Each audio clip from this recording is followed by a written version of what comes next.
नमस्कार जिओ कोम्पानी अपनी सिम बनाइছে ঠিকে আছে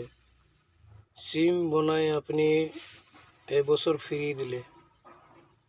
তার পিছত রিচার্জের দাম আপনি কমাই লৈ আছে তার পিছত আপনি কিয় 299 করিলে আপনি 30 দিন দেখায় আপনি 28 দিনের রিচার্জ চলে তার পিছত আপনি কাটি দিয়ে ইনকামিং কাটি দিয়ে আউটগোয়িং টু কাটা যায় ইনকামিংও কাটি দিয়ে ফোন নাহে আপোনাৰ জিঅ' কোম্পানী ইমান বেয়া হৈ গৈছে আমাৰ ৰাইজসকল অসমৰ যিমান মানুহ মোবাইল চলাই আছে সবকে কৈছোঁ এই জিঅ' কোম্পানী মালিকে যদি জিঅ' ৰেট নকমায় ইনকামিং যদি কাটি দিয়ে তে সবে আমি এই